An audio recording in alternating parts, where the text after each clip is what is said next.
ಇವತ್ತು ನಾವೊಂದು organic spray ready ಮಾಡ್ಲತ್ತಿದ್ದೆವು. ಅದಕ್ಕೆ ಏನೇನು ಬೇಕಂದ್ರೆ 3-4 ತತ್ತಿ, ಮತ್ತು ಬೈನ್ ತಪ್ಪಲ್ದು ಪೇಸ್ಟ, ಮತ್ತು ಆಕಳ ಹಾಲು, ಜವರೆ ಆಕಳ ಹಾಲೇ ಬೇಕು. ಮತ್ತು ಅದಕ್ಕೆ ಲಿಂಬೆಕಾಯ್ದು ರಸ, ಇವು 4 ಬೇಕಾಗ್ತಾವೆ.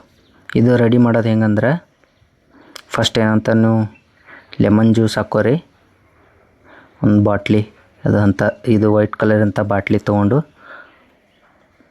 ಮತ್ತು ಇದು ಥೋಡೆ ಬೈನ್ ತಪ್ಪಲ್ದು ಪೇಸ್ಟ್ ಹಾಕ್ರಿ. ಜಾಸ್ತಿ ಏನು ಹಾಕ್ಬೇಡಿ, ಥೋಡೆ ಹಾಕ್ರೂ ನಡೀತದೆ. ಅದರೊಳಗೆ ಇವು ತತ್ತಿ ಒಡೆದು ನಂತರ ಅವು ಅದು ಸಿಪ್ಪೆ ಏನಂತರ ಹಾಕಬಾರ್ದು.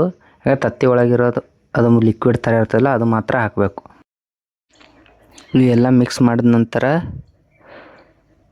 ಆಕಳ ಹಾಲನ್ನು ಹಾಕಿದ ನಂತರ ಈಗೆಲ್ಲ ಮಿಕ್ಸ್ ಮಾಡ್ತಾರಲ್ಲ, ಈಗ ಮಾಡೋದು ಇದಕ್ಕೇನು ಮಾಡಬೇಕು, 5-6 ದಿವಸ ಇಡಬೇಕು. ಇಟ್ಟು ಡೈಲಿ ಏನಂತಾರೆ ಒಂದು ಟೈಮ್ ಶೇಕ್ ಮಾಡಬೇಕು ಇದಕ್ಕೆ. ಈಗ 7 ದಿವಸ ಅಂದಗದೆ ಹೆಂಗೆ ಕಾಣ್ತದೆ ನೋಡೋಣ. ಇದು 7 ದಿವಸ ಆಗೋದು ಈ ರೀತಿ ಕಾಣ್ತದೆ.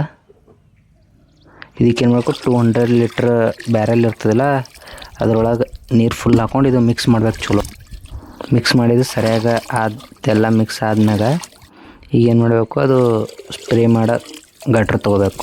ತೊಗೊಂಡು ಡೈರೆಕ್ಟ್ ಏನು ಮಾಡಬೇಕು, ಈ ರೀತಿ ಹಾಕ್ಬಾರ್ದು. ಈ ರೀತಿ ನೀವು ಡೈರೆಕ್ಟ್ ಹಾಕ್ತಾರಂದ್ರೆ ಏನಾಗ್ತದೆ, ನೀಮ್ ಪೇಸ್ಟ್ ಅದನ್ನ ಇರ್ತದಿಲ್ಲ, ಅದು ಗಟ್ರೊಳಗೆ ಸಿಕ್ಕೊಂಡು ಗಟ್ರ ಜಾಮ್ ಆಗ್ತದೆ. ಅದಕ್ಕೆ ನೋಡಬೇಕು, ಒಂದು ಈ ರೀತಿ ಯಾವುದಾದ್ರೂ ಬಟ್ಟೆ ತೊಗೊಂಡು ಅದಕ್ಕೆ ಏನು ಮಾಡಬೇಕು, ಸೋಸ್ಬೇಕು. ಈ ರೀತಿ ಸೋಸಿ ಅದರೊಳಗೆ ಹಾಕೋರಿ ಈ ರೀತಿ ಕಚರೆ ಅಂತ ಇಲ್ಲೇ ಕೊಂಡಿರ್ತದೆ. ಆನಂತರ ನೀವು ಆನಂತರ ಯಾವುದೇ ಪ್ರಾಬ್ಲಮ್ ಗಟ್ರಿನಲ್ಲಿ ಬರೋದಿಲ್ಲ. ಮತ್ತು ಸಿಗೋಣ ಇದೇ ರೀತಿ ಮತ್ತೊಂದು ವಿಡಿಯೋದಲ್ಲಿ.